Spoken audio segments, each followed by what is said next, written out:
हाल में ही एक झांसी जिले में मजदूरों को बंधक बनाने का मामला सामने आया था, जिसमें यहाँ के आदिवासी समुदाय के लोग काफ़ी संख्या में, लगभग 70 से 80 संख्या में यहाँ एक ठेकेदार आया था और इनको लेकर के गया काम दिलाने के लालच दे करके।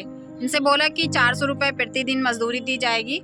और जब ये लोग वहाँ पहुँचे और उनको पूना ले गया, पूना से फिर कर्नाटक ले गए और वहाँ इनको बंधक बना के रखा गया। इस तरह से एक व्यक्ति उनमें से 5 नवंबर को भाग के आए और जब वो यहाँ पहुँचे तो उन्होंने इधर उधर कह के शिकायत करी और लोगों से अपील की कि जो मजदूर वहाँ फंसे हुए हैं उनको बचाया जाए। तब कहीं जाकर के ये सारे मजदूर दिवाली के बाद यहाँ पर आ पाए हैं और अभी भी काफ़ी दहशत है। और इनका एक जो पलायन करके जाना, मजदूरी करते थे, तो उससे एक डर बन गया है कि अब कहीं नहीं जाएंगे। तो आप सब लोग एक साथ ही गए थे सारे? हाँ, सब एक साथ थे। कितनी महिलाएं, कितने पुरुष थे? बहुत महिलाएं हैं।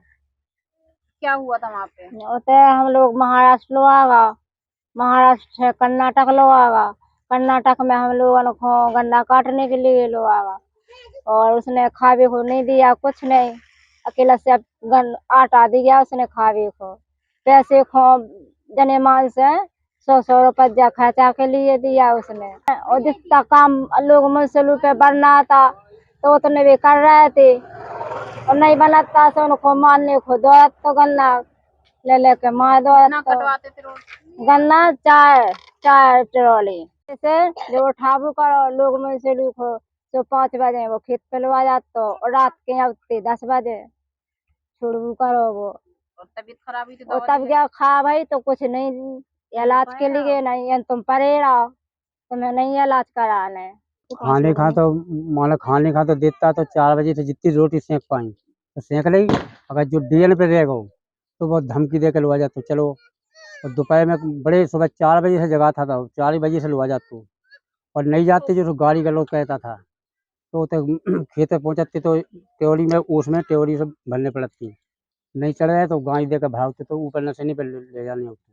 तो सब लोग को दोपहर में छुट्टी नहीं देता ना, वो अपने मुँह से कहता है कि तुम रोटी खाना है कि नहीं खाना है। भूख लगी नहीं हो रहा है काम तो हम अपने लोग जबरदस्ती से खाई और सीधे लगे, कोई लंच वेंच नहीं। और मान 9 ई ट्योरी लगाओ तो 9 बजे रात तक ऐसे जो देते, अगर चाहे गिर पाओ चाहे कुछ भी हो। एक लड़का गिर भी पाओ तो उसने ये नहीं किया है कि तुम्हें बताया कि उसकी दवा करा दे कि नहीं करा दे। इन लोगों के साथ में हम भी चले गए कर परेशान थे थोड़ी, तो हम लोगों ने समझा कि 400 रुपये दिन मिलेंगे तो 3 जने जा रहा तो 1200 का दिन पड़ेगा।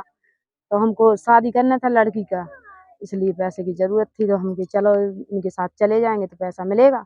बहुत परेशान किया उसने, पैसे तो दूर की बात है, पहले मान नहीं की तो धमकी बहुत ज्यादा थी।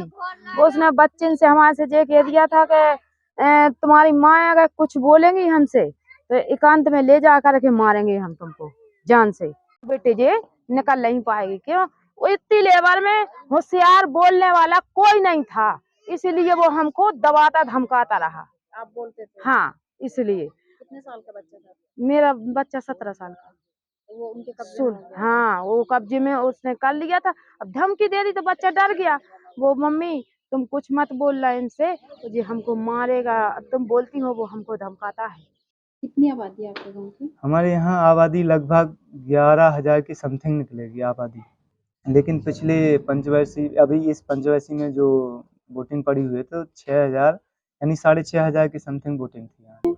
इनके लगभग जी मान लीजिए कि शहरी या आदिवासी लोगों के जॉब कार्ड तो लगभग काफ़ी बने हुए हैं और जो इच्छुक काम करने के लिए आते हैं उनको काम दिया जाता है मनरेगा में। संख्या तो ये मान लीजिए कि इसमें पहले 1700-1800 जॉब कार्ड बने हुए थे आपके गाँव जी, लेकिन वो किसी कारण जैसे किसी का जो आधार कार्ड अपडेट नहीं है तो इस कार्ड उनका कट जाता है। और अगर जो व्यक्ति जैसे जॉब कार्ड बनवाने के लिए या काम के लिए आता है तो उनके जॉब कार्ड बनवा दिए जाते हैं, उनको काम भी दे दिया जाता है। तो जो सकरार के मजदूर थे जब हमारे संज्ञान में आया और उन इस माटी का प्रताप था कि समय में वो आ गए और रास्ते में जहाँ हमारे परिचित थे, हमारे रिश्तेदार थे, उन्होंने मजदूरों को देखकर उनको जो सहयोग कर सकते थे खाने पीने का वो किया।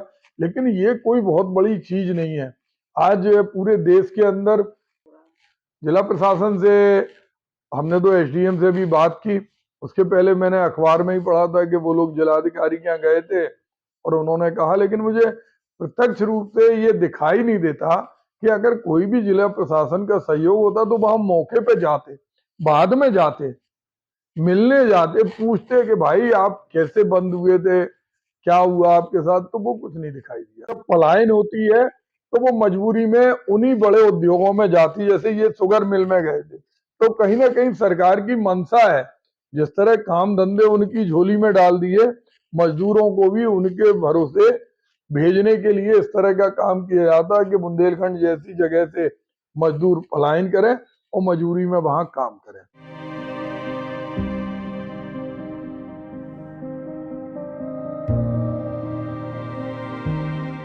खबर लहरिया, आपकी खबर आपकी भाषा।